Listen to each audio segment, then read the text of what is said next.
Run, party, repeat. Welcome to the East Coast Adventures Dirt and Vert Podcast, where we talk all things running, racing, and training to help you get ready for your next big adventure. Learn from our successes and our failures, and have fun at the same time.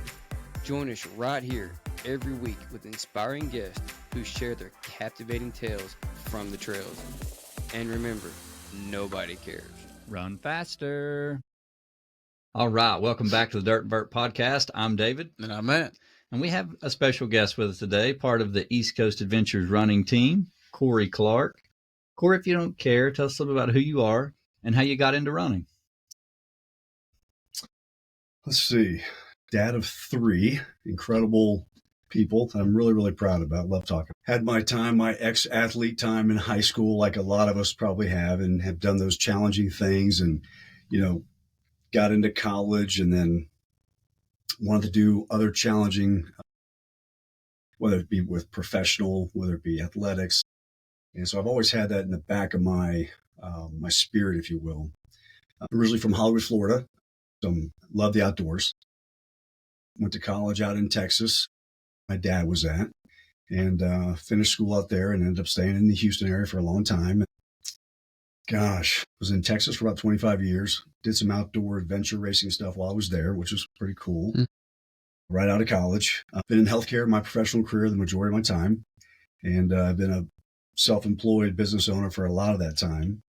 So I've had a lot of flexibility to have the time to do just crazy stuff and get out there and try some different things. And I've done, a lot of different stuff over the years, which I'm sure we'll probably get into here in a little bit. Just about me, gosh, I'm one of those guys that have made so many mistakes along the way. And finally at 55 now, but maybe like around 47, 48, 50, have finally figured out how to switch some things. And so just to change, that saying where, people can't change, people can't do this, they can't do that. People can change, people can make some modifications in their life. And so I'm like that person that when you ask about me, who's me, I think I'm that hopefully an example of the opportunity to make some good things happen and do it for the right reasons and make an impact. And as we get older, and you guys are still so daggum young, it's awesome to talk to you, and to run with you guys and to hang with you guys. But it's like people, as you get older, you start thinking about making an impact, being able to make an impact. We hear it's a cliche, but you really do get to that point. And so I think me, athletic, love challenges, love being competitive. Even with my 18-year-old son, when we go out and run, did a marathon earlier last year together, just trying to be competitive with him. So I'm really competitive spirit. I'm always looking for the next opportunity to challenge myself and even the people around me to be just that 1% better. Again, not a cliche, but just to get that 1% better today before tomorrow starts.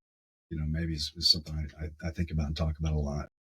I'm a big encourager, which I don't think I was always. I think for the longest time, I was more about business, materialistic kind of things to try to look for something that's going to make you happy or make your family happy or make your friends happy. But now I've learned to more about myself, make yourself happy. So you can, it's like putting on you're on a boat sinking, put on your safety gear before you jump in to try to save somebody else. Yeah. Get yourself prepared so you can be a helper, an impact person for somebody else. And so I think that's kind of more about me now. Maybe that's a good way to kind of wrap it up. No, I love that. And there's a lot of truth to fix yourself before you try to fix others, or even before you, that was one of the things I learned through divorces was, until I'm happy, I don't need to be in a relationship till I figure out what makes me happy, what makes me fulfilled, and then go from there. And it just takes a lot of living to get to that point, and sometimes a lot of failures to find out where, how to navigate that. But the adventure races, is that kind of what got you into running? I when I moved to Louisville, I got into adventure racing right out of college, close to right out of college, when I was in Houston. Just had an opportunity. It was funny. This is a kind of a hilarious story, and you guys have probably been there before. We were watching the Eco Challenge. You guys remember back in the day when the Eco Challenge was like that 14-day race? You had a team of 4 and you would mountain bike, you might mountaineer, you'd kayak, you'd trail run, you'd do all these different things. And depending on where the Eco Challenge was that year, depending on how you trained for that race. So it was very race specific. And me and some buddies and some clients that we used to always hang out together every Wednesday night after work, drinking and smoking cigars at a place called Downing Street, right in Houston, Texas. We're sitting there one night watching the Eco Challenge. We're like, oh, we got to do that next year. We're thinking, we'll do that next year. No chance. I mean, and then we looked into it, and that's where we were like, oh, we got to put together a racing team. We got to get a racing team together so we can do some events, because you got to get so prepared before you do a 14-day race. That was our mindset.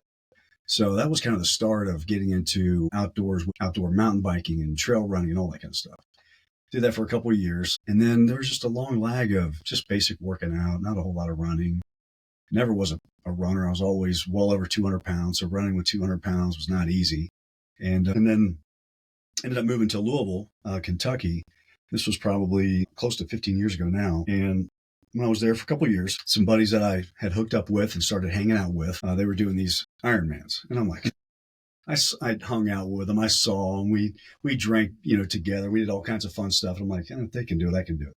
And so, of course, like we all have those friends that go, if you think you can do it, why don't you just sign up?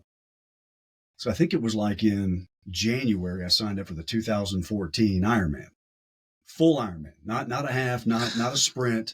And so I did a couple, sprint and Olympic, all kind of building up too, because I wasn't that dumb. I knew I had to kind of get ready for this.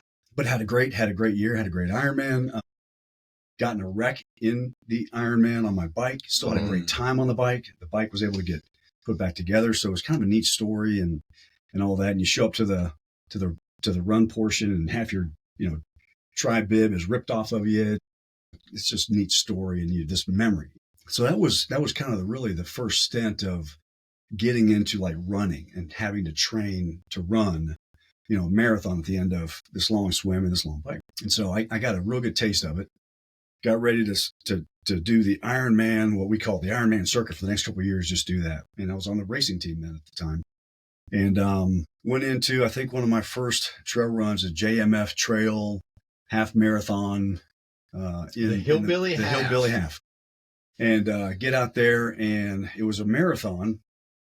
And I think it was about 2.5 miles in, maybe 3 miles in, I popped my ankle. All the buddies I'm running with are like, they could hear it. They're like, whoa, what was that? And I was like, that was my ankle.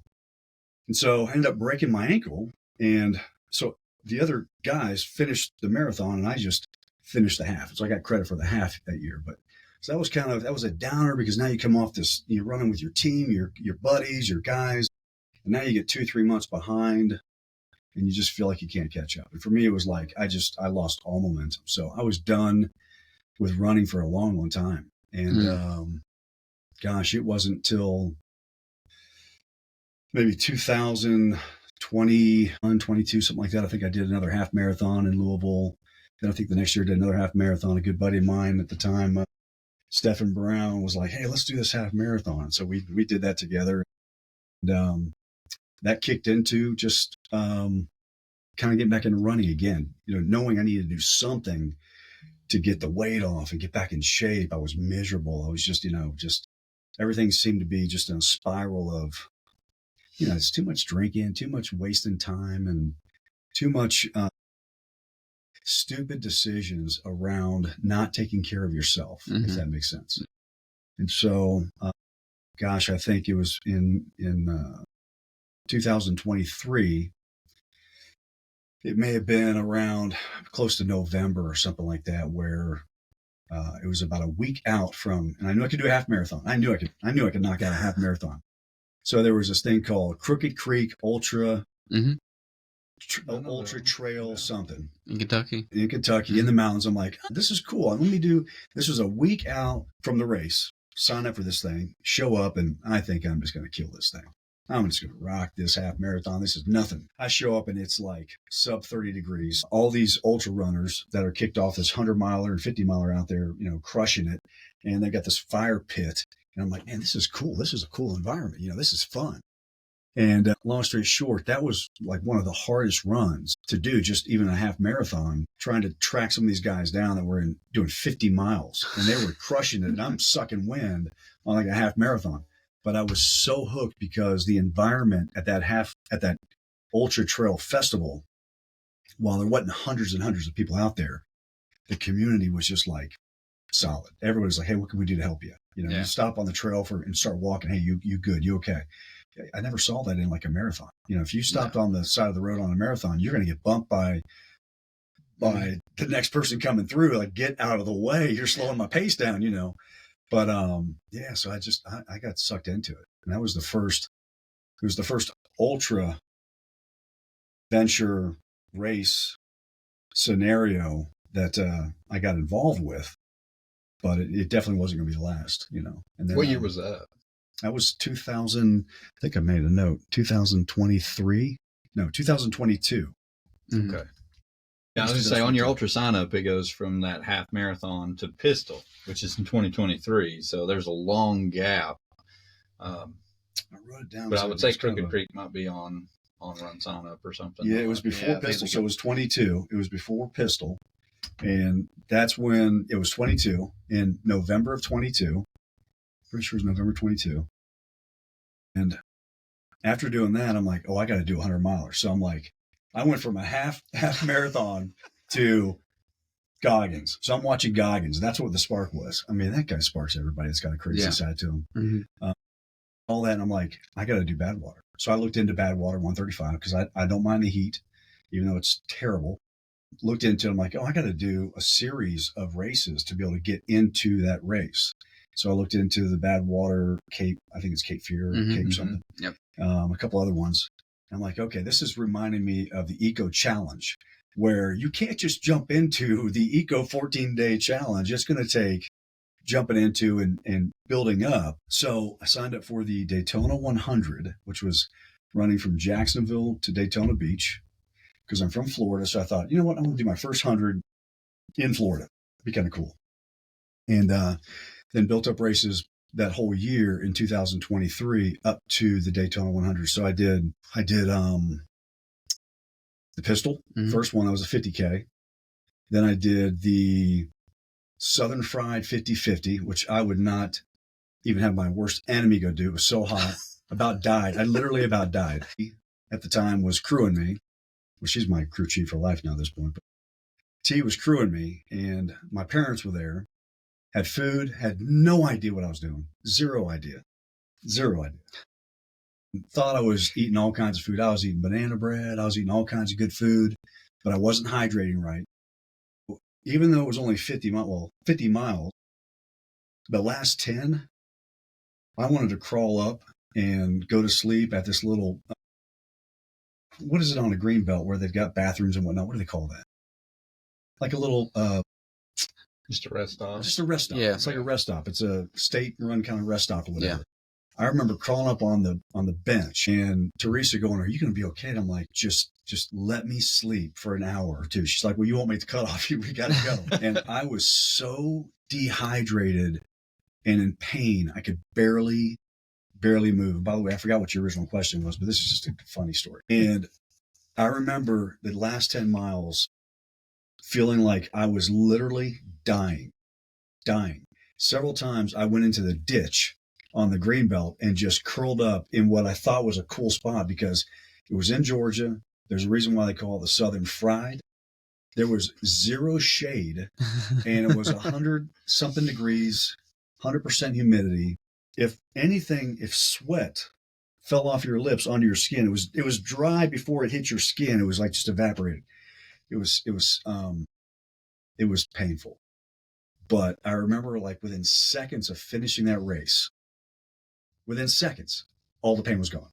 No. It's like you finish and I remember I've got a picture in my mind of the picture that was taking me sitting in the chair afterwards. It was probably within 5 minutes I felt back to normal. I completely agree with that statement because like I've said that so many times on this podcast, like if you're in a 100-mile race or you're in a 50-mile race, you may literally feel like you're going to die. You've already told yourself that your blisters are so bad, your foot's just bleeding, it's going to have to get sewed together. Your quads are never going to work again, and your hamstrings are cramped up. Order the wheelchair. When you quit that race, if you quit, that will haunt you forever. Yeah, and when you wake up the next morning, that's all you think about. But if you hang in there and finish the race, within 2 days, you've forgotten all the pain that you went through. Yep. It's gone. Like most of it, unless you're truly injured, like you don't even think about it. And I have to remind myself that in a race, because when you find the pain cave or just that sheer, little dip, you have to remind yourself, like, this is going to pass. Yeah. I just have to hold on. It's going to pass. And some people can't do that.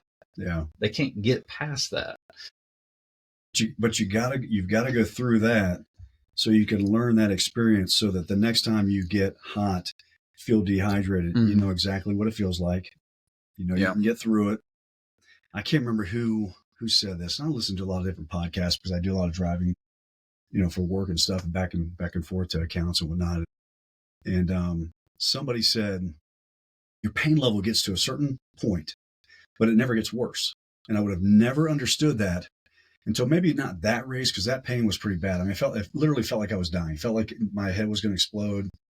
Dehydrated, your head just, your body's shutting down. And that was the first time I'd ever felt anything like that. But getting past that point, whether you're running a fast pace or you're going for a long run, and your pain level gets to a certain point, but it never gets worse. It hovers right there.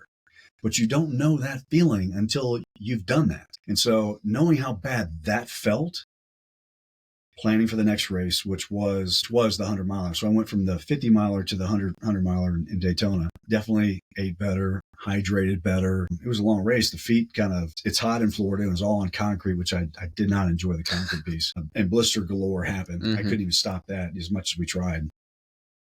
But all the rest of it, the hydration, you get that on point. Keep your body cool.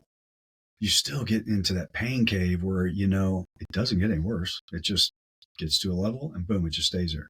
So if you can mentally just get through that, if you can get through that piece. So it's not if you can, you just gotta keep going. How long did it take you to figure that out? I don't know, man. I don't think it took me long.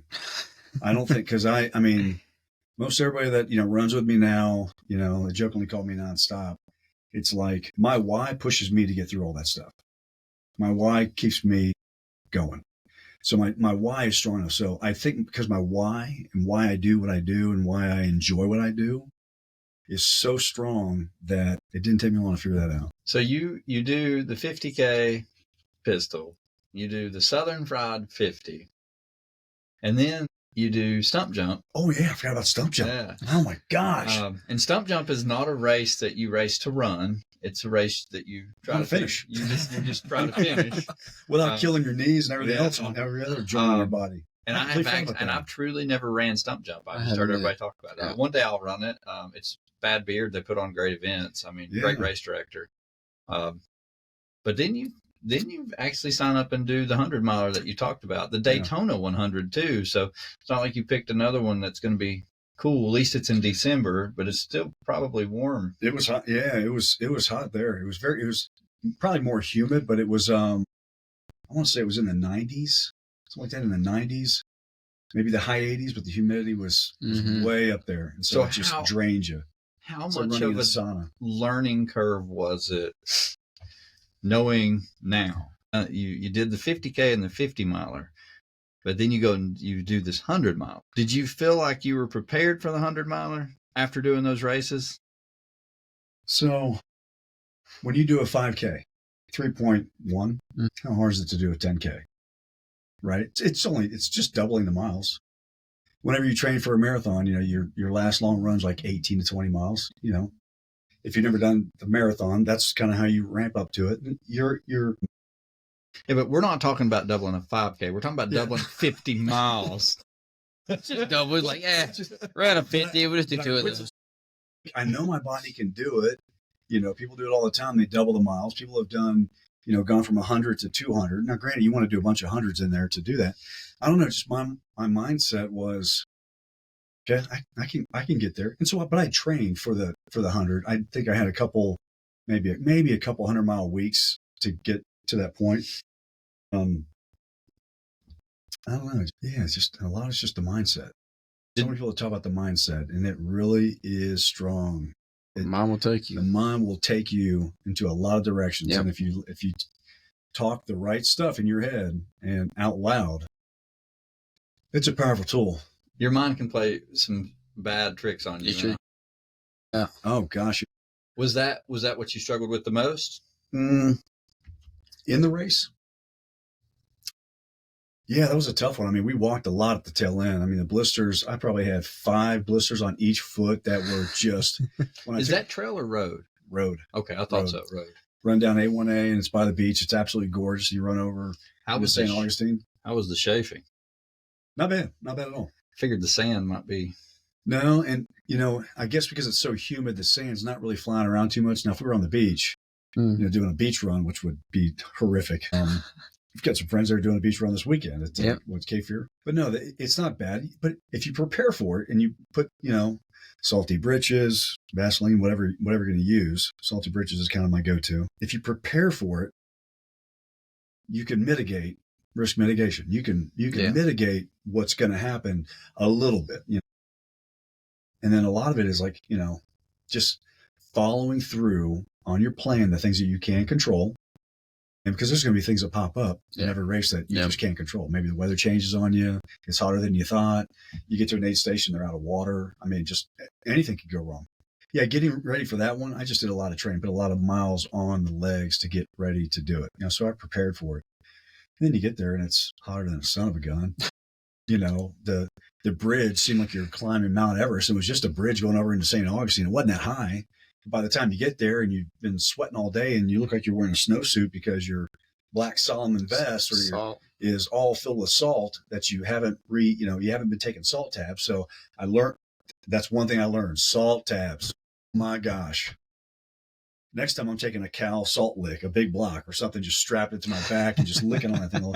But yeah, I think that's some of the stuff I learned on the way up to that, if that answers that question. Yeah. So did you experience any electrolyte issues in your other races, or did you experience it more in that race because it was in Daytona? In that race because it was so hot. It was so hot. Well, in the Southern Fried 50-50 too, just not hydrating properly and electrolytes, not having enough electrolytes. Well, and you can make it. Like, that's the thing. Like, you don't really, I never realized I had an electrolyte issue until I went further. You can survive a half marathon, even a marathon, being behind on electrolytes. You can't survive a 12 or 24 hour run if you get behind, because you just get to the point that you're not functioning. Yeah, you get to the point where you can't catch up your body unless you stop and rest, and then you might not make a cut off. Yeah. I don't like DNFs. And the cramps can happen. Cramps happen a lot for me. You feel fatigued. Yeah. It took me a long time to figure that out, and you don't really get to experiment with that until you get into these longer races. Yeah. So you learned it fairly quick then in your very first 100 mile. Important. I don't know if I really learned it. I learned that it's important. It's like, I need more. Well, it's like there's so many people that might take medication for something and they start to feel good, so they stop taking the medication. Well, the medication may have been why they were feeling good, so you stop taking it. Well, it's like, I feel great. I don't need any more salt. I don't need any more electrolytes. I feel good. I'm doing fine. Or I don't need to track my calories and things like that, And then when you realize that you should have been doing that, it's too late, especially if it's in a long race. But, like a marathon or half marathon, you can wing it a little bit. So do you have like a plan now? Do you have like every 30 minutes, 45 minutes, an hour for your salt tablets? Yeah. For me, it's like every hour and a half. It's like every 2 hours to take some salt tablets. Probably could take more, but about every 2 hours. But I take a lot of electrolytes throughout the time in all my fluids. I probably might even overdo it sometimes, but I sweat a lot. I sweat out salt. I take way more salt tablets than that. I probably should. Yeah. I do know that when I take them, I can feel stomach starts to work better. Yeah, but you also sweat a lot of salt, and I do too. He may not sweat as much salt as we I do. I'd love to get one of those patches you were talking about. I'm still waiting for somebody to send me one of them.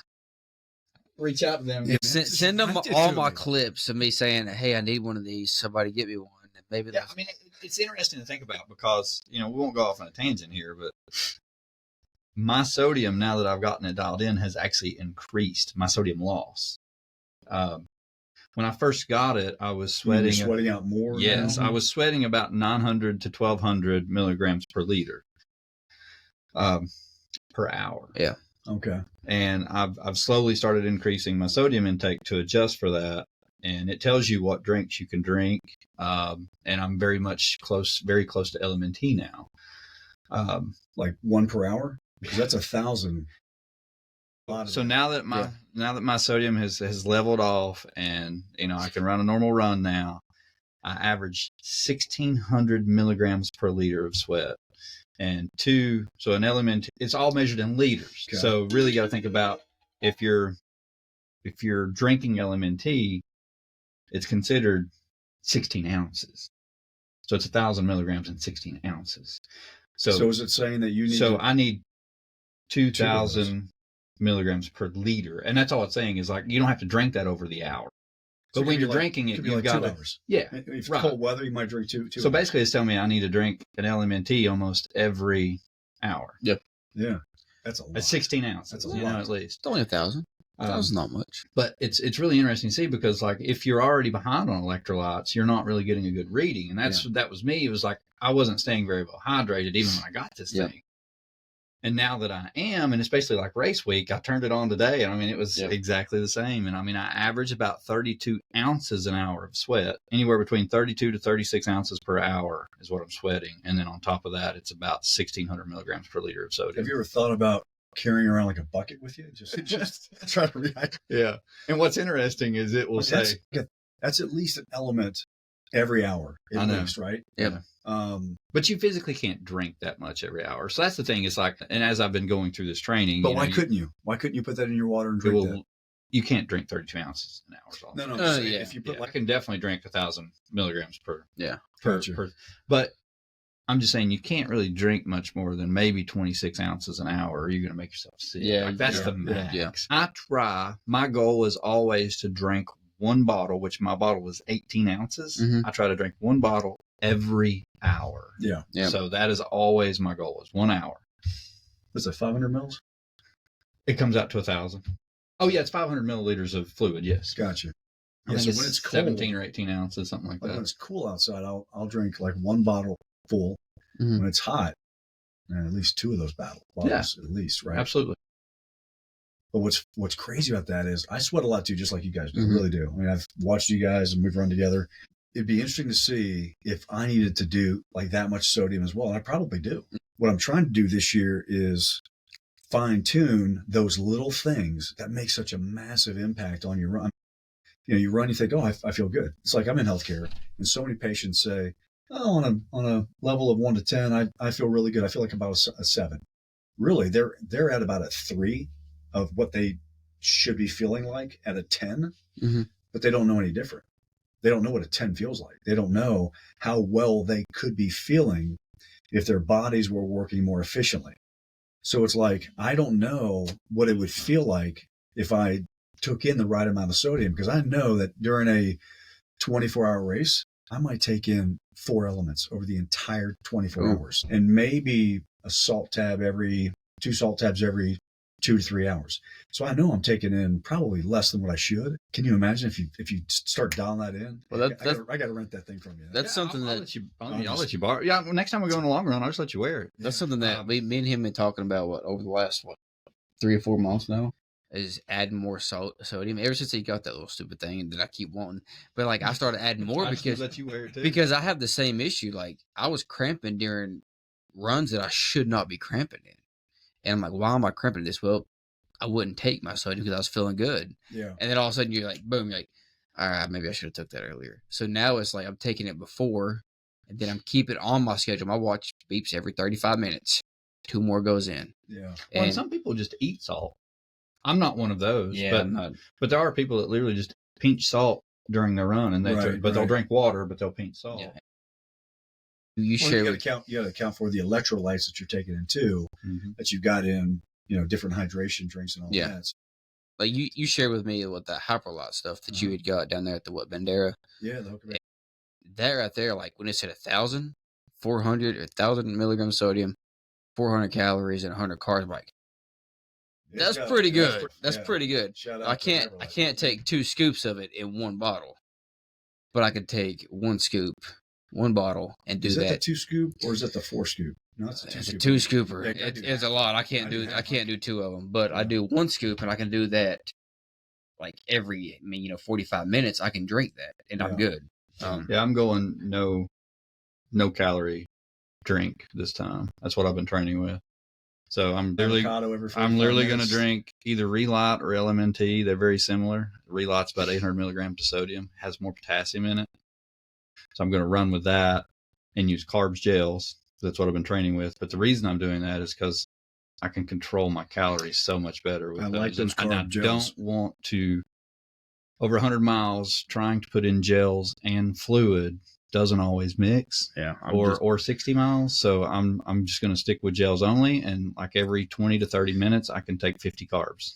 He's doing gels only. I'm doing liquid only. We're trying to see how it works. Trying to find that balance. Depending on how hot it is or how cold it is can dictate or how fast you're trying to run. Yeah. Like if I'm doing, a marathon, I'm just taking gels every 30 minutes, six and something gels over the time and grabbing as much water as I can.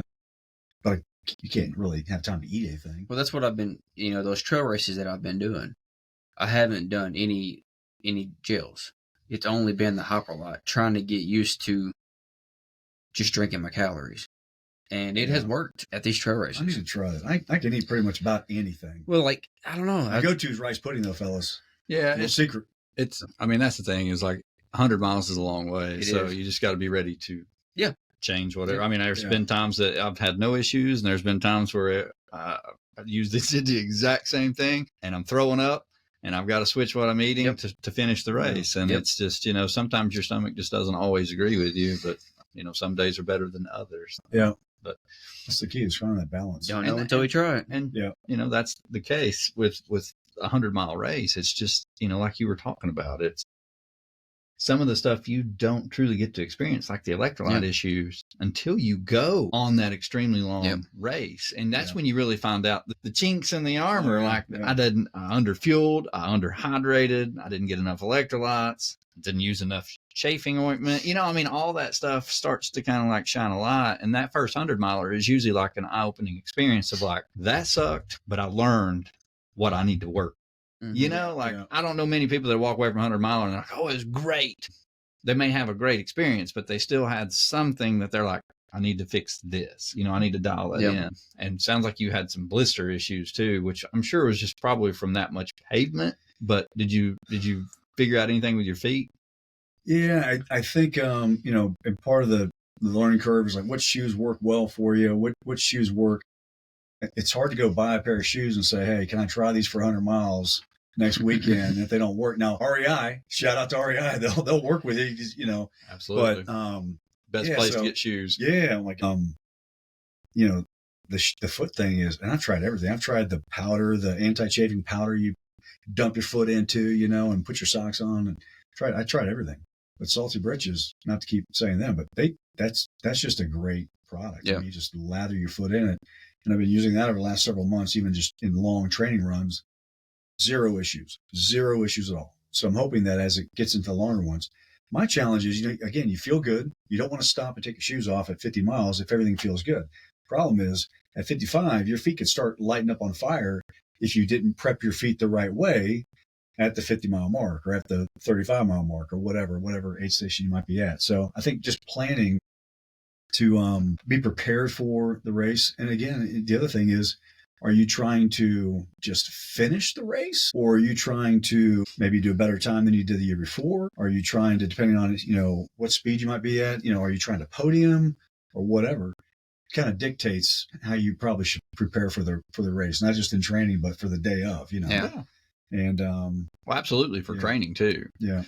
If you plan on walking a lot, You need to walk a lot. You better, because that's using a different part of your foot. Yeah. That's touching your shoe at a different spot. You will feel it. Yep. And you can run. I know this for a fact. You can run all you want and not get a blister. You go power hiking or power walking or walking, whatever you want to call it, to make it all, sound wonderful. But either way, when you start walking or doing something different, that's when it leads to different muscle planes. That's when it leads to blisters. That's when, because you're doing something that your body's not normally used to. Yep. And man, really long races, you find those chinks. I found plenty of them in Ball State. I did too.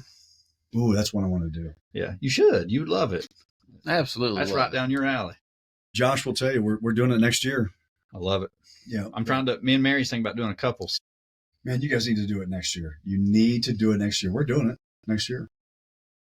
Yeah, we've thought about not really racing it, but I think we could do it in 5 or 6 days together and just So you're saying if you don't race it, Josh and I will have a chance to stay with you guys for a little bit, run with you a little bit? You'll probably be ahead of us. We'll sleep and do all of it the right way and not worry about finishing time, just worry about finishing and enjoy it, Right. But you definitely should do it next year. Yeah. It's on the calendar. It's on the calendar. Let's talk about so there was a couple of other races I want to talk about real quick. Talk about Three Sisters. You did Black Toe, which Black Toe is, for most people that don't know, it's an incredibly hard race. The elevation gain on that is deceiving for that 5-mile loop. I think 50 miles is. Oh gosh, is it 14,000 feet elevation gain over 50 miles? It's about 400 something feet and 500 feet of elevation gain each loop. So that would be. It's how much? 500 feet of elevation gain. So it's 5,000 feet. Maybe 5,000 feet. I thought it was more. Maybe it's more than that. I don't remember. Yeah. I'll be honest. I don't. It's a lot, regardless. Could tell you. It was 5,200 or it was 8,200 or whatever. And it's also the worst mud you've ever ran in your life. Oh, my gosh. Did you get to experience that? Oh, yeah. So I ran the 12-hour last year. Matt, I'm not kidding. It's like a slip and slide, dude. I've heard stories. I'll share a story. Let's hear it. So last year when I lived in Nashville, I was with a running group called Cedar City Running Group. And a great group of guys. That's where I really got into the long distance stuff. And a bunch of us went out and did the Black Toe 12-hour. And there was this guy, Neil, shout out to Neil. I think at the time he was 20, maybe 19. I called him my man-child. Great runner in high school, great runner now. He's an incredible runner. Long story short, we get out there and it's a 12-hour race. So we get into the night. My whole goal at this race was to not let him loop me. Not let him catch me and loop me. It gets into the night. I've got backup camera headlamps. He's using one of them.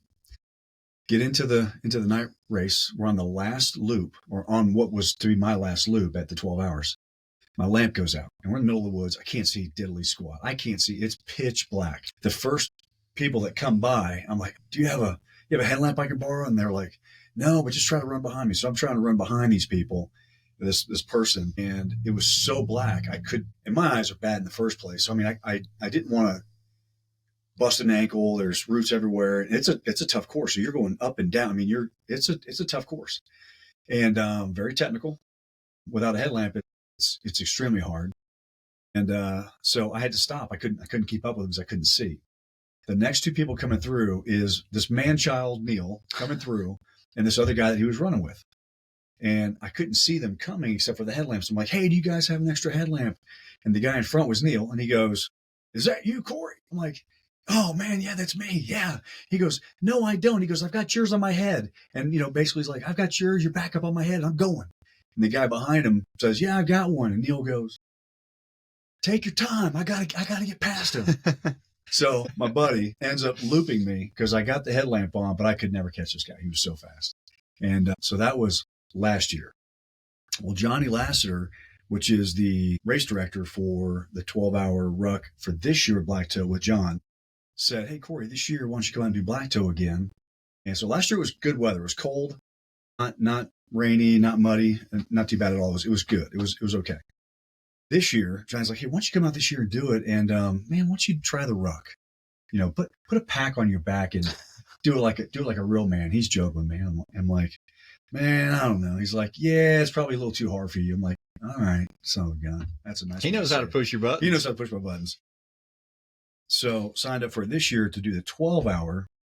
So I got the same amount of loops in this year with the pack. Took second place in it between two brothers that are badass. I mean, they're just badass.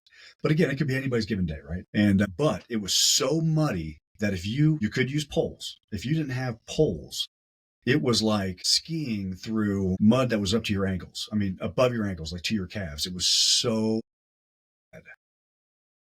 The entire course was muddy. And so it was slow. It was dangerous, a little bit. But, we just all went out there and just still knuckled up and got through and did it. But it was good. But that's a hard course. That's a hard course. But yes, it was extremely, extremely muddy. But I did the ruck this year versus the 12-hour run.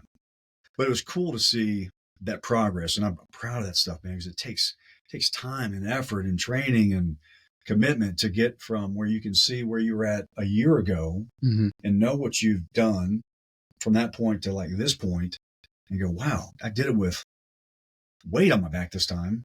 Got the same amount of time in. So, you've progressed. Yep. And it's a good feeling to see that progression, moving along. At that race, though, they talked about this inaugural Atheon race, which was the last man standing ruck that they were putting on. And on the counter on the table, Johnny's got this big table out there where you're getting ready to check in for the black toe. He's got this huge wrestling belt kind of thing. Viking. I don't think he had the Viking helmet there then. He did not have the Viking helmet there. He had this huge belt. And I'm like, oh yeah, it's just probably a little plastic, little belt, little fancy little plastic belt with some soft plastic gold thing on it. Never touched it. And he's like, yeah, this is going to be for a last man standing thing. It's in a couple weeks. And he let a couple of days go by, and he texted me. He was like, you got to do this thing, man. He goes, pulled the same thing on me. Like, this is going to be probably a little too tough. You won't make it, but it'll be good practice for you. I'm like, son of a gun. So signed up for that one, and had a good time. Doing that one. The belt won that one, right? I did. That was man. I'll tell you, God, where do you start with a race like that? Talk about different races and things that you learn along the way. I remember getting into that race when I rolled up the day before and checked in. There was 4 guys there that were unbelievably in great shape. I mean, a lot like you did. I mean, just tall, lean, construction, farmer, military guys that ruck all the time. I mean, that's what they do. And I'm like, man, I got no chance in hell. I mean, these guys are going to crush me, just crush me. But any given day is your day, right? Any given day. And things can happen along the way to anybody at any given time. But it was just neat to see, just say that I think so many people have it within them to go so much further that they need to experience that spot where they stop or quit. I'll just use the word quit to go the next day. God, I could have gone further. I could have gone further. So I think I think about this after that race. I am sure next year's Atheon, when I go back to quote unquote defend the title, which will be cool because I think you get a free entry or something like that, so to defend the title, I think they will have a massive showing for one reason. Because people are going to look and go, that 55-year-old dude, how did he win? How did he get first place? You know what I mean? Yeah. Well, I mean, you're tough. Yeah, you are tough. I just didn't stop. Nonstop. I just didn't stop. That's tough. Tough and stubborn. But yeah, I think that's a lot of it. But it's also the experience of doing a long run and knowing what that pain feels like. Yeah. And being able to kind of get through it and just mentally know that, hey, it's not going to get any worse. We've done that hill now 12 times, 15 times, 17 times, before the race was over with, And but there's some strong guys, and hopefully they listen to this and go, dadgummit, I should have gone a few more laps with Cory, And I tried to get some of them, but yeah. Well, I mean, that's pretty awesome. Is that the first race you've won outright? Oh yeah, 55 years old. I'm not going to win too many of them. You say that, but you podium several. So I mean, it's not. I mean, you were the 12-hour ruck. You were second place. Gone Loco, you were fourth place. Fort Frenzy, you were fifth place. Three Sisters, you were third place. So don't ever think of yourself as being 55. I mean, you're a talented athlete. That age doesn't matter in these longer distances. They really don't. Now, if you're running a 5K, yeah, if you're running with a 15-year-old track star, you're probably not going to podium. I told them my Marble City 5K, 4th place behind 3 guys over in their 20s. And I jokingly say that, after I pushed the person to the side that I started with, I was joking because she was just a great runner too. She was right behind me the whole way. Yeah, I don't know. It's like, I think, who was it? Goggins talks about, and a lot of people talk about this, that we all work at about 40% of our capacity, maybe on a good day, 40%. And we get to that pain level and we're like, oh, I can't go any further. The reality is we got a lot more in the tank. We got a lot more that we can keep going. Most people, including me, we quit at some point or give up. Yeah. Yeah, we do. Ourselves. The cool thing though is when you do find that point and you do quit, that's a lesson learned. Yeah. It usually drives you to be better. Yeah. And we've all been there. We've all had those races or events that have happened. But you've gotten into rucking lately, which is kind of cool to see. I think that's awesome. But you've also done, you did Three Sisters 24-hour. You podiumed that. You got 80 miles in 24 hours. You did the Cherokee 70K. And that's another tough race. First race you've done of that kind, like through like a point-to-point trail race, or have you done the Cherokee? Well, Daytona was a point-to-point. It wasn't in the mountains, though. Have you done any other mountain ultras like that? Or no business last year. Okay. So Cherokee was your first one, then no business. Did you use Cherokee as a training run? Let me see, Cherokee. Yeah, Cherokee was a training run. I think that was the only point-to-point before no business. Yeah, so how do you think no business in Cherokee compared to like doing the Daytona 100? Which one, did you enjoy the road style more? First off, the Cherokee is a beast by itself. Even though it's even though it's only 70K, the elevation and the heat and time of year and all that's like doing 100K. It's like doing 100 miles. On a lot of different races. Yeah. We've had some people that set it up that way. Well, yeah, I was gonna say we had a couple people that have finished.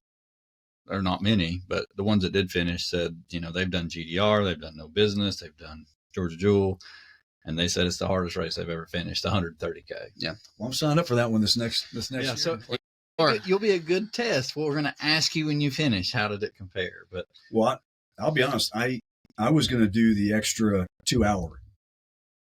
And I think I called Matt a couple of days ago and said, no, put it to the 26 because I wanted to elevate the challenge, make it hard. I don't want to, like most people, you don't want to get a DNF, but it could happen. It could happen on a race. It could happen, for a million different reasons. But I thought, you know what?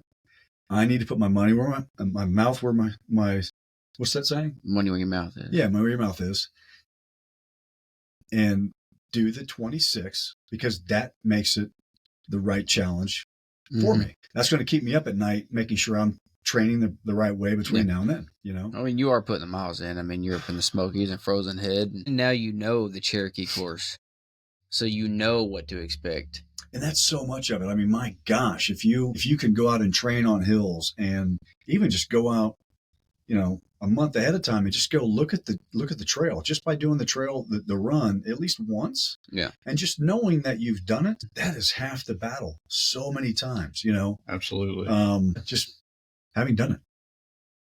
Yeah. And you put a lot of training runs in there last year out there with us. Yeah, we did two. I think we did two back to back. One we did what Cheesy Wasn't Easy. That was the first weekend. I remember that one. And then the second one was the back end. The most technical part. Yeah. Which is the start of the segment. I'm going to show you this, but I'm not going to let Matt see it because it's not done yet. And I'm not going to show it to the other race director until it's done. But I'm going to go ahead and tease you with it. But this is going to be for anybody that finishes the Cherokee twice. I'm not done. The Cherokee 130 twice? Yes. Okay. Oh. I see it on the camera. You can't see that. That's badass. Oh, that's extremely cool. Yeah. The guys haven't seen that yet, so I'm not going to share them because it's not completely done yet. That's pretty cool right there. But we got a couple people that are coming back. Only 5 people can earn that this year. It means I'll be doing it again next year. That's cool, buckle. And one of them is doing the 70K. So. And T will tell you, I will sign up for a race just for the buckle. I'm signing for Virginia 100 this year. Speaking of which, my boy Daniel Grant, that guy's a sucker. All I did was I called him and I said, I'm signing for the Virginia 100. What about you? He goes, I don't know. I said, yeah, you need to sign up for it. We need to do this thing together. He goes, okay. Within like 30 minutes, we were both signed up. he commented on one of the podcasts with Zandy, I think, and he said, "I could be suckered into Ball State. I'm weak-minded." I'm going to call you go. tomorrow and say, man, I've already signed up. You said you would do the next race with me. He's Virginia 100. He's already said, "I'm thinking about it," and he said, "And I'm weak-minded." Yeah. Yeah, he may act like he's not smart. He's a smart. Yeah, He's also him and Tasha both have came so far. Like they're training. I mean, they're dialed in and they're doing great. So yeah, they've come a long way. You know, it's cool. We met Tasha and Daniel and Marcia all at Three Sisters. And then the first time I met you was at Three Sisters. Yeah. And, you know, earlier you said that you were a motivator and you learned to do that. At Three Sisters this year, I noticed that right off the bat. How you motivated everybody, just how you carried yourself, and you're motivated. Like, I didn't know who you were, but you're motivating me out there just by me running, and everybody you came across. So, I mean, that goes kudos to where you have, you know, if you didn't do that before, now you do. It's kind of funny. People think that we put on Three Sisters.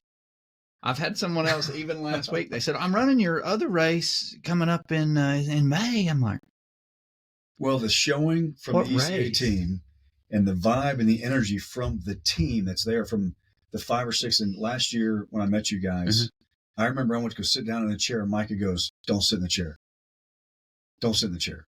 And I remember listening to a podcast weeks and weeks and weeks later where I think it was Chad Wright said, and I talk about this all the time, don't die in the chair. Don't die in the chair. Don't die in the chair. It's so easy to die in the chair. Mid-state, they put a chair out for you on the middle of the course. And it says it halfway up the climb. Wow. It's got a chair. I mean, as you're climbing up this ridiculous It says, "Accept defeat, take a seat." Yep. That's so John Beckett. Yeah. I mean, even if you sit down, you got to either go up or back down. So you might as well go up. You might as well keep going. It's not a fun place to stop.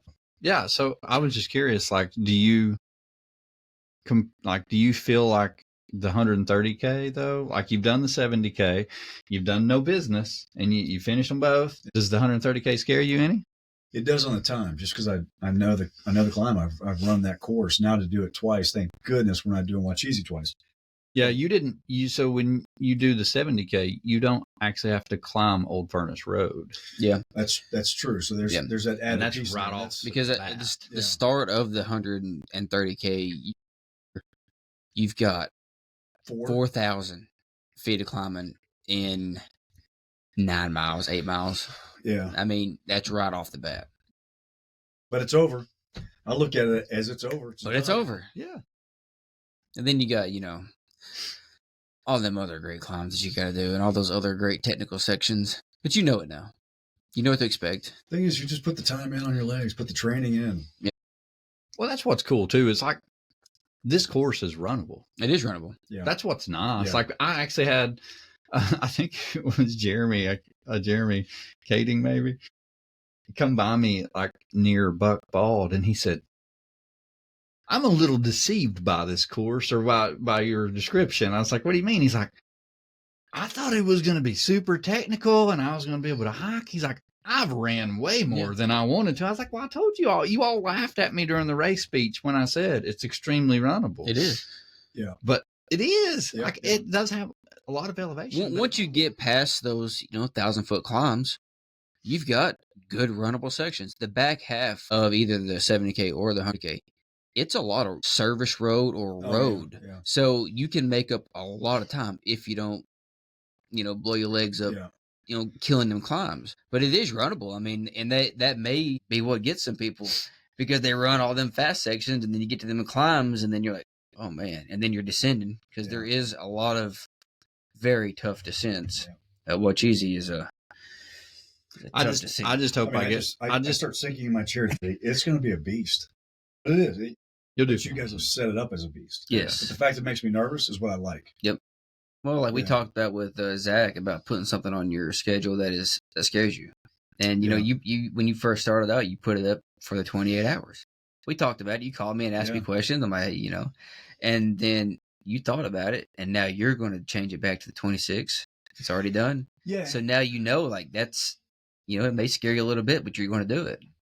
And part of that is, I started making excuses for myself, like, I'm not going to podium this thing, so let me just take the extra 2 hours. I want to finish it. Mm-hmm. But making the excuse of that, it's like, well, no, even if I don't podium, which is a dadgum good chance, unless the top 4 or 5 guys that I know that are showing up, unless they all get sick that day. And Ryan Fortenberry still got sick. He marked the course all over the place, and he still did an awesome job. Let's keep it challenging. Let's do the original 26 because that's how it was set out to be. But there are people that will need that extra 2 hours because they're not going to be able to do it fast. They don't want to do it fast, but they want to enjoy that experience of the ECA race because it's going to be like every other race that we do. It's a great experience. Yeah. We got a good field signed up. Oh yeah, the 130K. Oh, yeah. So let's talk a little bit now about MAD. So you've done a little bit of the backyards. What format do you like the best? Do you like the traditional backyard, or did you like the rucker one better? It's tough, man. I like the challenge across the board. And if you said there was a race that was a ruck and you carried a mountain bike on your back for 20 miles, I'd sign up for the daggone thing to try. But so MAD was the first one that I did. And I was actually very, very nervous about that because of the format. Knowing, you look at a 100-mile race. Now, granted, all the 100 miles or the 24 hours that we've done have a lot of elevation in them. And so, again, I had never experienced doing 100 miles except for the Florida race that was somewhat flat. So MAD being flat, I kept thinking, I was calling everybody, like, how do you pace for this thing? What do you do? I mean, how do you get to 100 miles under 24 hours? Because I'd never done 100 miles under 24 hours. And I thought, gosh, if I can just get to like 66 miles to 100K, I'll be happy. And then, man, I started getting that crazy mindset in my head. It was like, no, we're not going there down that path of if I can get to 66. It was, we're going for a buckle, and this is the format, and talked to a couple different guys, but I was nervous about that. Loved the format. Oh my gosh. Because all the fast guys that are in their young age, it takes that variable out. Yep. And it makes it, and I love the 24-hour races. I love the 12-hour or longer. And it allowed me personally to stay in the race longer. And then when it got down past 100, again, there were people there that could have gone further. You feel it. You've been running with them for 100 miles, and they stop at 102, or they stop at 104, whatever the miles was at that point. And me, I'm trying to encourage them to not just to come with me, but to come with the group. And hey, you can do one more. And I remember, not to throw names out there, but there were 4 or 5 people that I ran with for a long period of time that wanted to stop at the 50K. Yeah. That we encouraged them to go, and they went past the 50K to the 100K or to the 50 mile. Man, that feels freaking awesome. That feels awesome. I mean, that one lady all of us were like, hey, come on, do one more. And what you do, like, it was Sarah. What you do, 3 or 4 more laps? Because we kept saying, come on, one more. Yeah. More. And she was like, at one point, she was up there like, okay, I'm done. I'm standing here. And we're like, no, just go do one more. And she was keeping up the whole time. And her last lap, she was literally coming into the bullpen to say that she was done, and we got her to do one more. Yep. And it's just, I think that gets me, like I was showing you earlier, I think that gets me more excited than doing the other part of the race, is just dragging people with you sometimes because they think, they don't know, they've never done that far before, and they think they can't do it. Yeah. And you just encourage them to do it, and then they come through and they're like, wow, that's awesome. But I'm done. I'm not doing another one. Yeah. But, yeah, that was cool. So when we got past the 100-mile mark, and there was, I think, 12 or 13 guys left. It was a huge drop off. Yeah. We got to 100, and there was a big drop off after that, maybe one more lap after that. And there was a big drop off down to, I think, 5 of us. Yeah, it was quick. And then, it was funny. Your mind starts playing games on you. My last 2 laps, I'm talking to Bob. Bob's just a complete badass. And he's like, how many more laps are you going to go? I'm like, I'm going as long as I can go. When are you? He's like, I'm going one more lap than you, Cory. That's what he said. That's what he said. He said it to me several times. And I finally got to the point where, now I got to a point where I couldn't move. I wasn't eating very well the last couple of laps. I just couldn't keep it down, but I knew it was going to hit me at some point, and it did, to where I just hit that wall where I wasn't dehydrated, but I had zero energy. And I literally can say I felt like I hit a glass wall where I could see the finish line like 25 yards in front of me. He wasn't kidding, was he? No. Oh no, he stood at the line, and when Cory when Cory didn't make it back, he stopped. Like when he was in the corral, he legitimately got one more lap than me, and he was done. He just wanted podium, didn't he? I mean, it came down to you four. It came down to four of us, and we joked about it quite a bit, and I knew unless he hurt himself or went to the bathroom and forgot to come out of the toilet. I mean, he was gonna go further than me. There's just no doubt in my mind. But I was gonna keep going until. And he also said up there, he's like, "Well, Kyle's gonna be here all day. But it's getting cold because that's when that storm was. Yeah. That big winter storm was coming in, and it was snow. It started like snowing, sleeting on us, and that wind started getting just freezing. And he's like, "Well, I'm not going to be here all day for that. I'll let Kyle and Richard keep running." And so he just said one more than Cory, which made him the podium. So, but answer your question. I love that format. I love it. I'm addicted, I think, to the last man. If I didn't have these other races already scheduled this year, I'd try to find just a bunch of last man standing. So I really like that format. Yeah.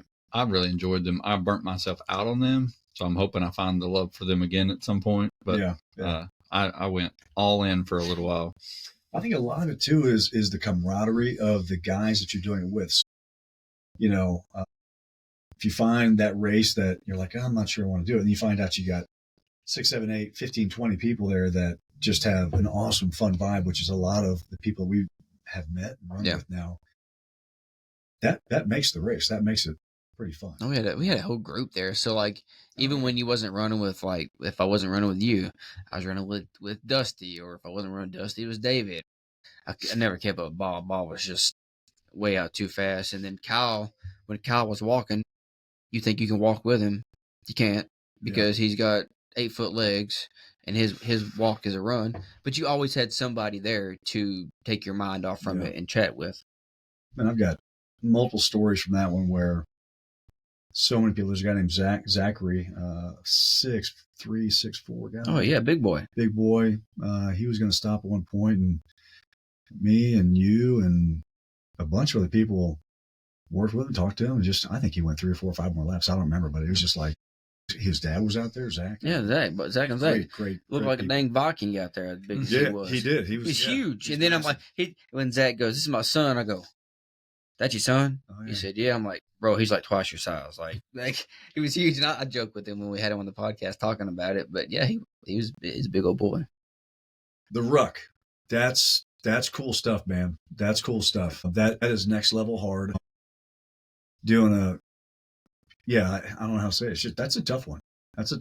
That'll set you. Like doing that race, 17 hours, 40-something, maybe 45, 46 miles. In my mind, I keep thinking, it's only 45, 46 miles. But with that weight on your back and climbing a hill that you really can't run up the hill. It's not because it's hard. You physically can't run up. It's like you got to climb. And then coming down one of the hills, they had to dig steps into the hill so you could get down the hill. So you could, and you didn't want to run too fast because obviously if you get back 30 minutes ahead of time, you're sitting there and you get cold, and man, underprepared for that run. I was the only one out there in shorts. I forgot to bring my long legging tights. It was like sub 20 at the end of the race. Winds were 15 to 20 mile an hour. It was colder than a witch's, you know what? It was cold, son. Let's just say that it was funny. Johnny, the race director, I think it was hour 12 laps in. He goes, "Cory, how many more laps do you think you got?" And it was funny. We were talking about strategy and how you talk to the guys when you're out there. We all kind of talked about this, So he said, "How many more laps you got?" And so we're all in this corral, and I'm thinking, all the guys there, man, we can all hear each other talking. And I said to Johnny, "Man, I got at least 10 more laps in me, at least 10. So we're at hour 12. 10 more would have been another 10 hours. And so each time we were doing the laps, I would look over at one guy with Jason and Caleb, the brothers from up in Illinois. I'd look at them and they'd look over at me, and I'd say, "How many more laps you got? You think you can go another one?" And they'd say, "Yeah, I can go another one." I'm like, "Yeah, let's just go one more lap." And I said that over every lap. I would just keep saying, "I'm going to go at least one more," because I wasn't going to die in the chair. You can ask T, you can ask my parents were there, Johnny, anybody. I was not going to die in the chair. And I tried to encourage all those guys, just don't stop in the chair. Out on the course of me. And, but that was a good race, man. You can learn a lot from carrying weight on your back. It's like that monkey on your back, and you start talking to yourself about life lessons and, carrying that extra weight. And every time you get back to the corral and pop that pack off, oh my gosh, you felt like you had wings. Like you literally felt like by 12 hours in, 13 hours in, you felt like you had wings. And then you put the weight back on. I bet you dreaded putting that back on every time. I did. But I'll tell you, when it got down to Stefan, which was the second place guy, very great person out there doing his thing, and just staying consistent. As he was coming back in and we're in the corral waiting, there's just a couple minutes left. It's about 3 minutes left. And I could see his headlamp coming across this massive field that you had to, zigzag across to add the miles in. I thought to myself, it was the first time I was negative. I was like, I hope he does not make it. I hope he does not make it. Because before then I was like, come on, man. Come on. Let's do another one again. Let's do another one. But it was so cold. And I had that brief moment of, man, I got a chance to not just win this, but have this thing over, have it done. And then when he didn't make it and the whistle started and I started running out to the field, I knew it was my last lap. And son of a gun, it was my fastest lap out of all of them. It felt so, because I knew I was done. I was just ready to get back. That makes a difference. Yeah, the ruck is different. I'd encourage anybody to do it because just the training with the weight on your back, it's a different run. You're not really running. You're I call it slogging. Yeah, but you're moving. Gone Loco, Brian, me. What was the guy's name that took second place in Gone Loco? Well, Ben, the guy in first place. I mean, we're doing 8:30s, 9s. With a pack. I mean, that's, so you can run, but you can't do it very long. It was Ben, Micah, and Vermillion, and then you were fourth. That's not bad for a ruck. Y'all were within they're flying. 10, 15 minutes of each other. Yeah, that was a good one. That was I didn't expect you all to run as much as you did. Well, what's funny, time for another quick story. Me and Brian are at the starting line, and we're talking about, our training for it. Are we ready for this? Yeah, we did a little training, because we hadn't really trained, but maybe a month, maybe carrying the rucksack around maybe 3 or 4 times. I had those 2 races. That was considered part of the ruck training. And on all the YouTube videos you see out there, if you can do a sub 15 for rucking, that's considered pretty good. They do 12 miles, 20, whatever. And if you could do sub 15. So Brian and I both were like, hey, man, Brian, what's your pace going to be? Because, man, I'm just trying to do sub 15, 14, something like that. I'm like, yeah, that's what I hear is kind of a good pace to do. So we start off, and what was the guy that took second place? His name again? Micah takes off like a bolt, and I'm behind him thinking, oh, I got to follow this guy because he obviously knows what he's doing. He's got the pack on, and he's at a good pace, and not even look down, and it's 9:15 pace, 9:30 pace. Like, this guy's going to kill me. I mean, I can't hang with this guy. And Brian's behind me, and Brian catches me at I think he'll tell you it's maybe 6.5 miles in. He's like. He runs up next to me and he looks as fresh as can be. He's ready to just go. He's like, dude, I was running a 7:30 to catch up to you. I mean, it took a long time to catch up to you. I'm like, I didn't plan on going this fast. That guy up there. And he's already gone, he's gone. Micah's gone. And I remember looking at Brian, I'm like, man, just go. I can't keep up with you guys anymore. Just go. And he just went, okay. Go on. But yeah, that was a fun one too. I just love the challenges. It was funny. I asked Ben, because Ben's ran Gone Loco before. He's never rucked. Yeah. Why did you do the ruck? He said, man, I carry my golf clubs everywhere. He's like, I thought, why not? I was like, that's a valid point. If you're walking the whole course. Where you run real fast and you hit the ball, run again, or is he's a big golf? I have no idea. I didn't even ask him. I just started laughing. I was like, that's actually a good idea if you carry the golf bag with you through the whole course. The one thing I know about Ben is he works at Fleet Feet, and he's ran Gone Loco and LC about every year that he's Fleet Feet to see workout. Chattanooga. Oh, okay. Yeah, him and Calbus both work there. Oh. But Ben's fast. Ben's pretty fast. He's fast. He did that one. I didn't even notice him in the race. I thought Micah was in. That's another funny story. I thought Micah was in first place the whole time. So I'm running with Nick and Nico, Nick's son, for just a little bit. And we're running behind Micah. And Micah's going. I mean, he's going. And I'm right behind him, and I'm talking to Nick about it. And Nick's telling me, we're all talking, going at a pretty good clip, maybe 9:30. And all of a sudden, Micah starts slowing down. I'm thinking, oh, he's hitting the wall because he's been moving. And I think he's hitting the wall. I think he was just going to tie a shoe or something. I don't know. But he stops. I'm like, oh, gosh, I was pacing him behind him. I wanted to just use him as my rabbit, kind of pace behind him. So he stops and starts walking. I'm like, I can't stop because I know I got Brian behind me and I got all these other, ruck racers behind me. And so I pass Micah, and I hear Nick. I think Nick's saying something to him about, you gonna let that old man pass you like that or something like that. All of a sudden, within like 2 or 3 minutes, who comes running past me? Oh, I think he says about, man, you got some long legs. You need to use those legs to pass that old man. And all of a sudden I see Micah. I feel Micah. And then all of a sudden he just passes me and I never saw him again. And his comment as he's passed me was like, I guess I should use my long legs now. And he just went, He's pretty quick. But I thought he was in first place. Yeah. And so when I passed him, I'm like, there's no way this old man is beating these guys. This is crazy. But I'm in a great mood. I'm ecstatic. So Micah, because I never saw Ben. I never saw him because he was up in the very front. And so Micah, then Brian passed me. I'm like, okay, I got at least third place. I got third place. That's not too bad for this old guy. Then you see Ben coming at you? No. Well, I still didn't notice him because I was looking for the ruck pack or like the weighted vest, and I didn't notice. It looked kind of like a Solomon vest, the one he had on. So I just didn't notice it. Didn't stand out. So when we got back to the finish line, and I saw Brian and we're talking, we're by the awards.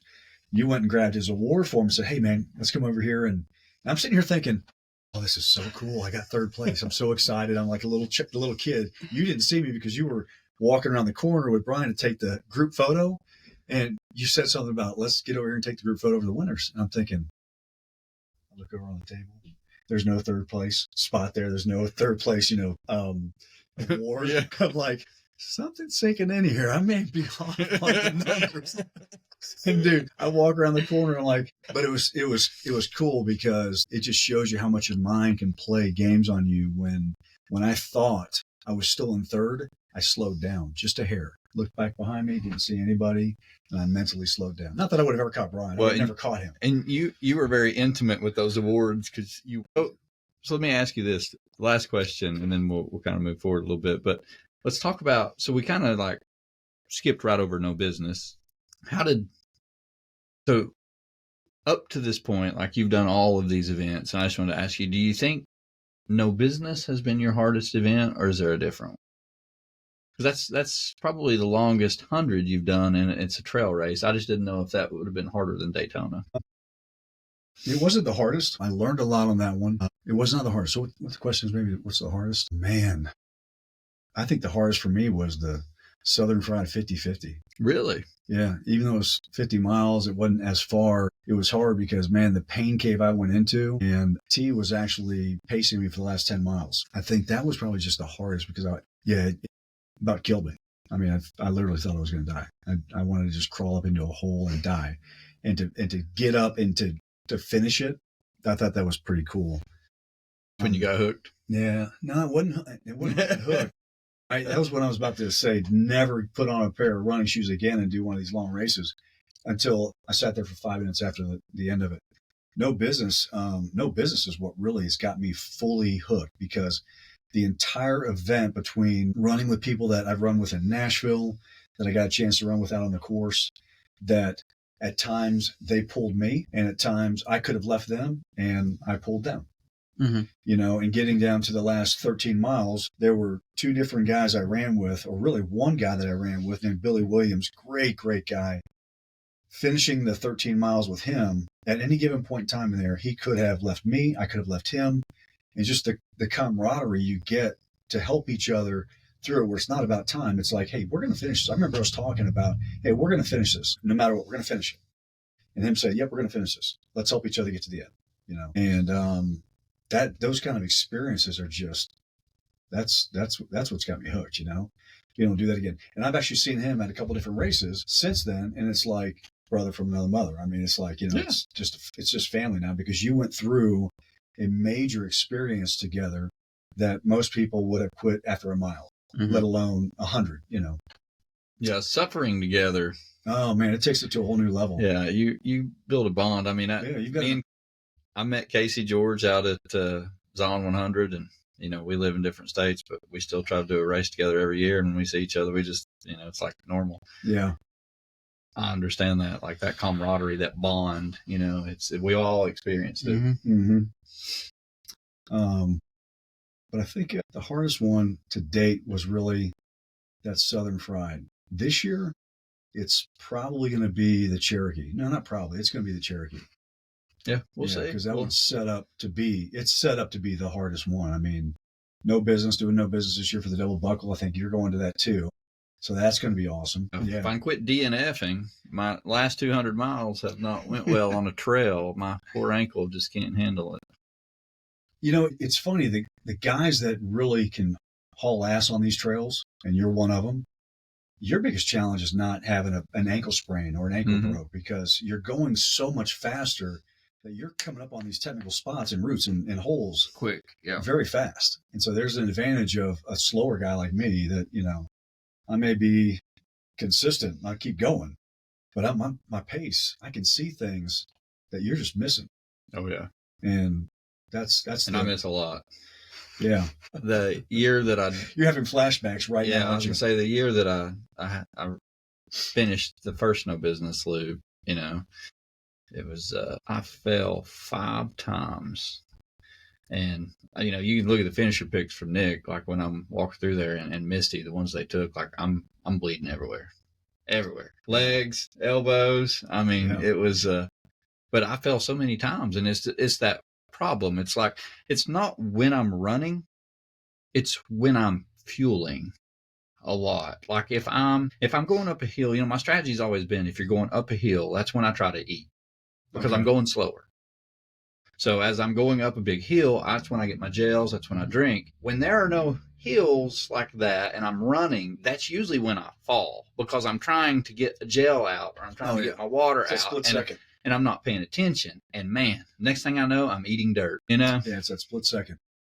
And I've tried to be more aware of that, but the problem is then it's something else. It's like, oh, my headphone quit working, and I get my phone, and next thing, bam, I'm on the ground. But I can't even say that. I can't even say that for Pinhoti. I didn't make it a mile, 2 miles. I have learned how to fall and do a roll. Yes, I've learned to not try to stomp the ninja hands roll anymore. It's a ninja roll. Oh, I did that training up in Watch Easy. I was doing my 18 miles. I came down on the road, on the service road. I just hit a rock because they redone it, and I just hit it. And as I'm going down, I'm like, nope, because it's nothing but rocks. I'm like, nope. So I just tucked in the road, popped right back up, and kept on going. I mean, you see videos of people that know what they're doing and do that. Yeah, it's a game changer. It was a split-second decision. You're like, rocks, no rocks, and just flipping. It was get up and go. Hardest one, stump jump. Actually, that was a hard one. Yeah, that's where you learn some technical running, pace, hydration, all of it at one time. Because for me, I couldn't go very, very fast in that race. Not a lot of people can, but you learn real quick a lot of different things. But and I think all of it's every one of them's challenge. If you want to make it challenging and you've done the race before, run faster. Yeah, right. Yeah. I was going to say that's the thing. Yeah. It's all relative to effort. The game it's all relative to effort. Yeah. And like for No Business this year, I think my goal is just going to be to finish, because I'm racing Yeti the month before, and I don't know if I'll be healed enough to race that. So, I mean, I've raced it once and did well. I just want to try to finish and get the double buckle now, and then go back to my normal crewing. But yeah, it's definitely, I'm glad that you got it last year and we get to share a little bit of that experience together this year. Yeah, that's going to be cool. T's doing it this year too, so that'll be neat. That's awesome. Yeah. Well, let's go ahead and shift gears now and get into some questions. And I'm going to ask you the very first question we ask everybody while Matt gets this list pulled up. And you talked about this earlier about your why. That's how you continue to push and finish your races. But let's hear more about why. Why do you do it? Why do you push yourself? Why do you sit there in a chair and wonder, while the pain cave is falling apart and everything hurts so bad, what keeps you going? Without sounding too much like a cliche, it's my kids, man. It's my kids. Over the years, they've seen, whether it's through a marriage, quitting on a marriage, good, bad, and different, stopping different things, quitting different things, seeing my kids go through sports, seeing my kids at the age that they're at now, talking with them about just not quitting. Don't be a quitter. Don't be that mediocre person. And so the why to me is, I love signing up for a race that I know is going to be really, really hard. They're the first people I call to tell, hey, I signed up for this thing. Because now they can see Dad follow through on that. And, they came out to no business. In fact, the picture that you put up was me high-fiving my son that came out. He surprised me. He came out and for the finish and stuff. But that's a real, for me, that's a simple why that's strong enough for me to not quit at all, unless I break a leg, unless I, physically can't go because my body wasn't taking in food and I physically can't move. Just shows them that, this guy that they've seen do so many dumb things, so many, just things that maybe they wouldn't have been proud about. Now they can go, hey, my dad follows through. My dad's a hard worker. He's doing this. He's doing that. He's challenging himself. Just whatever it is. So my kids are my why. Plus, it's just, I love the challenge of it. Love the follow through. It's funny. Sometimes when I'm talking to somebody out on the race course or the trail, and I remember talking to Zachary and Matt, because you do get some time to talk, because you're not hauling ass down some trail. You can jog and talk to somebody. I remember talking to them about, well, why are you out here? Not necessarily what's your why, but why are you out here? Things like that. We start talking about encouraging each other, them encouraging me encouraging them. And I told Sarah, I was like, I think when I'm telling you all the stuff that you should be doing and all that, I'm really talking to myself, So, yeah. So you can answer this as deep as you want to, or dance around it. It doesn't matter to me, but I just noticed you said follow through like 4 times in that statement. Do you feel like you haven't followed through in the past on things? Is that something that bothers you? And is that why you love this a little bit more? Yeah. I think I've not necessarily, I think whether it's been in business, whether it's been in relationships, whatever that reason might have been, I think follow through has been something I've lacked in many areas over a long time.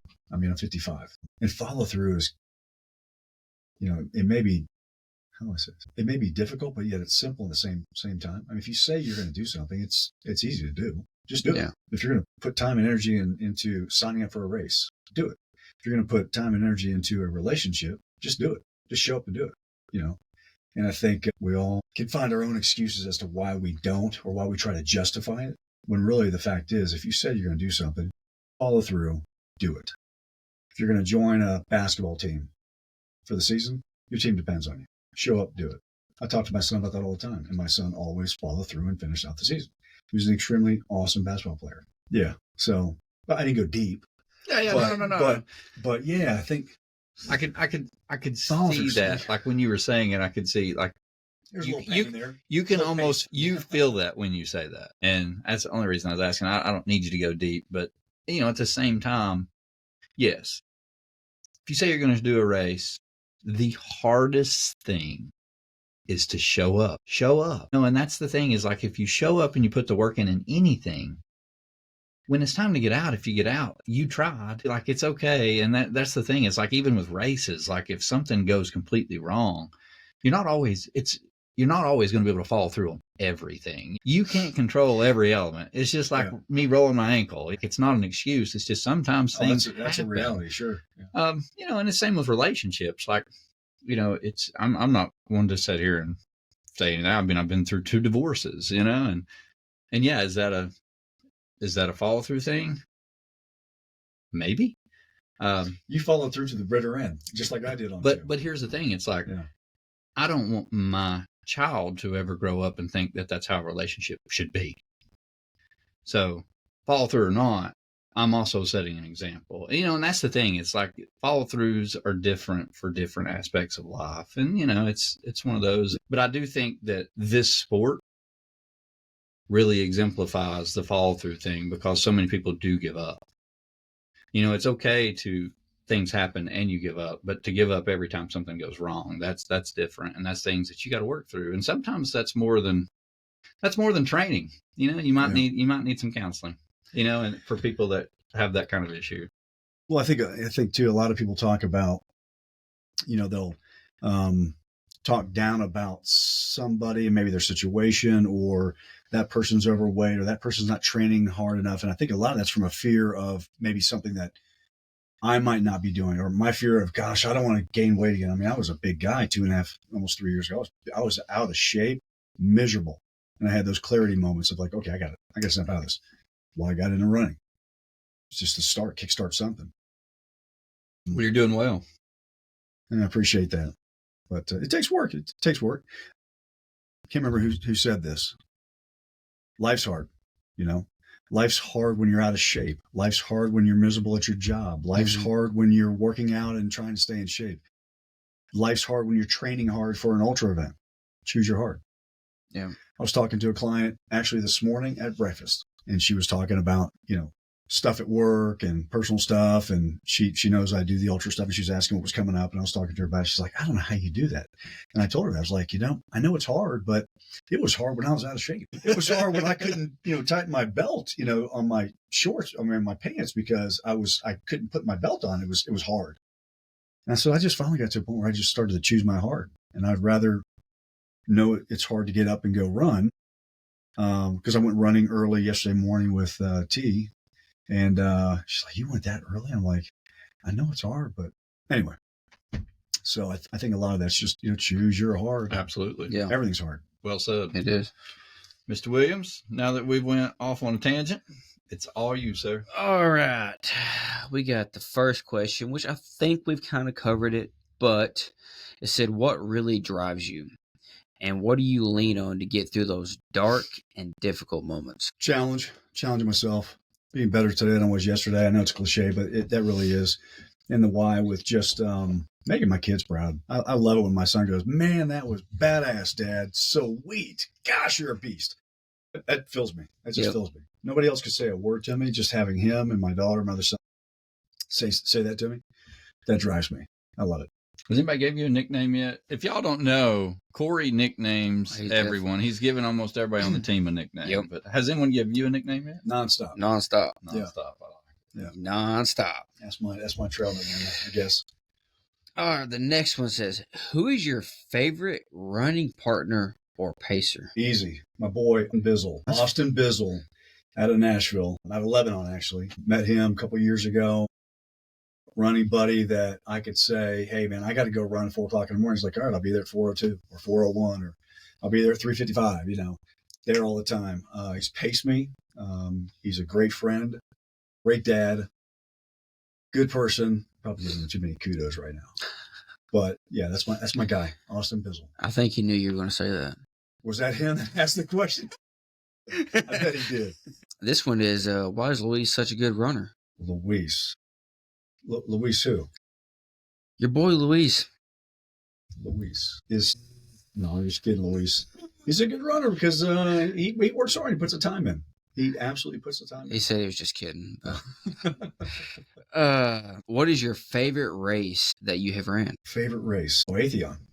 I took first place in it. I'd say that's special. Best special. Oh my gosh. Kudos to all those guys that ran. That was my favorite. What changes to your training did you make from last year to this year? Really honing in nutrition, honing in using a coach last year, putting in the right amount of miles, training properly for the races versus just winging it. Yeah. Now, granted, some people are going to say I'm winging it this year because I'm putting in a lot of extra races. T might say that. But they're all in training runs, scheduled for training runs. Sounds good. Yeah. Just put in the time, put in more time, put in the right amount of time. Would you ruck across Tennessee for a fundraiser? If so, which fundraiser and why? Wow. There are so many good fundraisers out there. Would I? Yeah. Just because it's another crazy challenge. Love to do it. So where I work, we did some things last year for Crohn's and colitis. And so I've got a personal relationship with the desire to help those patients because our our work, I've touched a lot of patients in that field. And so that's fresh in my mind.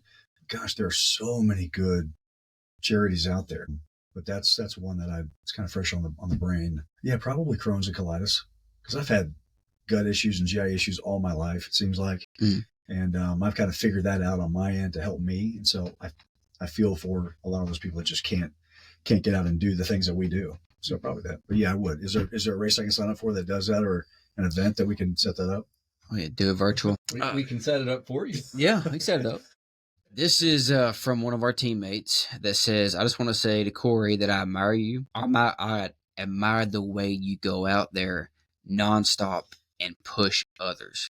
Hats off to you. That makes me feel good. And then we had one from our boy Dusty. I know how you guys are like in this incredible competition with each other that I just don't understand. Where'd he go? Well, he asked if the weight that you were carrying for the ruck, was that him? I'll tell you what, Dusty and Daniel have been my rabbits since I met both of them. They're consistent. They're hard-ass pursuers of massive challenge. They're nonstop in my mind, barring injury or bad hips, as Dusty will call it, quote unquote, bad hip or something like that. But no, they push me. They push me just as much as maybe I push them. I love when you guys get together because it's nonstop, back and forth. Gone Loco. Oh, yeah, it's awesome. Well, those were easy. Yeah, those weren't Yeah, bad. but you had a lot. Cory, do you have any questions for us? What can people like me and T do to continuously help you guys in your efforts with what you're trying to do with ECA?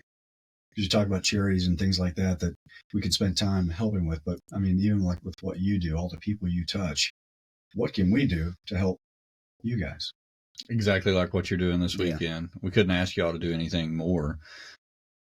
I mean, to run the aid station for East Coast Ventures, because you are part of the team. You know, you are part of East Coast Ventures. You're part of this family.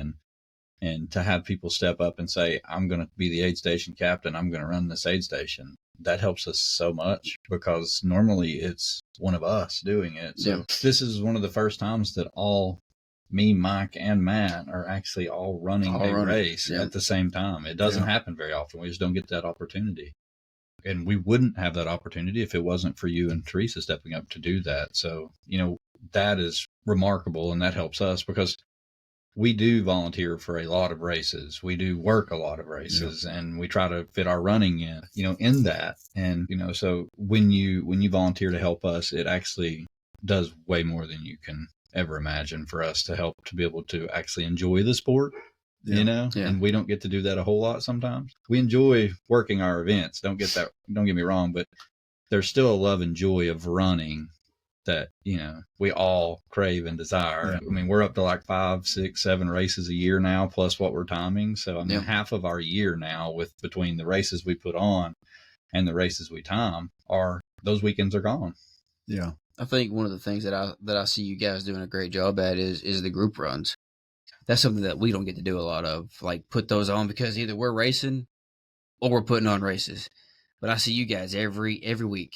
It's, you know, runs through the week, runs on the weekends. Yeah. So, I mean, that's something that you're getting to do with incorporating new people into those training runs, those group runs, and you're just reaching people that, you know, we do it on social media and we try to do the group runs whenever we can fit it in, but you're doing it every week, and you're just, you know, sharing that with everybody else. So I think that's something that you're doing a really great job at. Yeah, I think you and Teresa have done a really good job of creating something special for people to be able to just come enjoy. Yep. You know, and you're growing that family. Yep. And, you know, to be honest, once I get to actually start training for trail runs later in the summer, I plan on coming to run with you all some on the weekends. You know, that's what I want to do. I got to get that ankle ready first. Duct tape. I know. Works every time. Wrap it good. Mm-hmm. You know, you all are putting in a lot of effort, and you've volunteered at a lot of races. Mm-hmm. You've crewed a lot of the runners or the team. Yep. I mean, we couldn't ask for anything more. You all have been, I mean, and that's the thing about that team too. Our team is just, there's a lot of camaraderie and a lot of family. I mean, across East Coast Adventures, and man, that alone makes me so happy. And I know it does Mike and Matt and Micah and everybody else, but that's the thing that we were trying to grow to begin with. It's always been about seeing people be the best that they can be and help bringing that out and making it feel like it's a family atmosphere. Yeah. You guys stepped right in with that. I mean, from crewing down there at Run Undead, jumping in there. That was a great one. And then, you coming up, T coming up and helping us while you were running, helping us as well at MAD. And now, you're stepping up to be like, at the pistol for Lord knows how long while we're out there, running. I got to say, we've talked about this a bunch. It's like, the racing is fun because you're challenging yourself individually. Going out and crewing, like putting Noxterra, the running club together, it takes it to a whole new level when you get to run with people during the week and you do these running groups and you see so many people growing and experiencing kind of what you're experiencing, and you get them to go from maybe road to some trail stuff. Yep. And you see that light bulb go off and you see them get excited, or even going from trail to road or whatever. But crewing, my gosh, if people have never experienced just going out and crewing somebody and encouraging them, helping them for that brief moment to help them get through a dark spot in that race. Caitlin at Gone Loco, my gosh. I was in tears when she was crossing the finish line, and I didn't even know her personally, but I got to run with her for 11 miles in Hoka slides. Hoka slides. Shout out to Hoka. I mean, it was in the rain, in scrubs. I think it's the same paint right now. But for being selfish, you get more out of that. Who was that? Denzel Washington says the most selfish thing you can do is do something kind for somebody else, because the feeling that you get of the gratitude you get from that, it's real. I mean, to know that for that brief moment, you help somebody do something for themselves that they could have done by themselves, but they just didn't. They didn't have that strength for that moment, that brief moment. That's pretty cool. And you get that from, crewing events. You get that from volunteering and just being there when that person comes through and they're ready to quit. Yep. And you look at them and say, man, you're looking pretty good. Even if they're looking pretty bad, you just give that a little bit of encouragement, But we love it. We love it. And that's something that sticks with them forever. When you help them do something that's that big of an achievement for them, they will never forget that. And that's just, I mean, you've done something truly special to help them. And that could be something that changes their life. Well, it could change yours too. I mean, the stuff you learn from those moments of helping them, a lot of the stuff you're saying to them, you're really saying to yourself. It's those things that you can remember and take away from that event to the next event that you're in by yourself in the middle of the night with a headlamp on. You're tired as all get out and you're wanting to quit at the next aid station, but telling yourself, I'm not going to quit the aid station because I'm not going to die in the chair. I've said that a million times. I mean, it's hard to not want to sit there at that chair. Yeah. And one of my favorite things for people finishing a race. Nice warm fire in the middle of the night. Can I get you anything? I just need a hug. I love that when people say that. Virginia that ran the fort.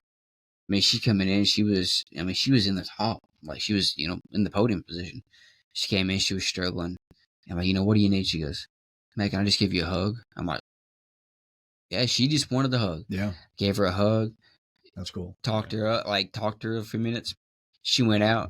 She ended up podium, like actually finishing in the podium spot, but she was struggling and she just wanted the hug. Yeah. She's like, I'm nasty. I'm like, I don't care. Like, there's 1,000 people we're giving a hug. It's okay. It's an awesome. I mean, it's just awesome. And like Gone Loco, someone finished and, we'd all already hugged them. We hug almost everybody that finishes. And, they're walking around and I heard someone say, it wasn't even one of us. It was just someone else that was volunteer. And they're like, can I get you anything? And the girl just said, I just love a hug. So the volunteers started hugging her, and I was like, yeah. I was like, man, that is what this sport is all about. Finding your place to feel like you belong, and to find a family like that, because I mean, we all are a little crazy in our own right, like ultra running or not. I'm just saying, we all have our little things, and to find a place where you feel like you can just be you. That's special. Yeah. Yeah. Special just being here with you guys. In this room that's 10,000 degrees. No, it feels good. It feels good. Cory, anything else? Any last questions? No, I appreciate you guys having me on. Really, it's truly been such a pleasure, and we appreciate having you in here, and we appreciate having you on the team. For anybody that doesn't know Cory, that is coming out to the Pistol this weekend, he is running the East Coast Adventures Aid Station. him and Teresa. So make sure you high five him, fist bump him, do something, and tell them thank you as you run by, because he will be there from Saturday morning till Monday morning. And if you're in the Knoxville area and you need a group run, you want to go run, Knox Terra on Facebook, Instagram, they're up there. They run. I mean, every day they're putting on a group run, it seems like. So We got something going on about every other Yeah. day. Yeah. So, if you need something new, hit them up. Absolutely a pleasure. Yes. Yep. Thank you, Cory. Thanks, Cory.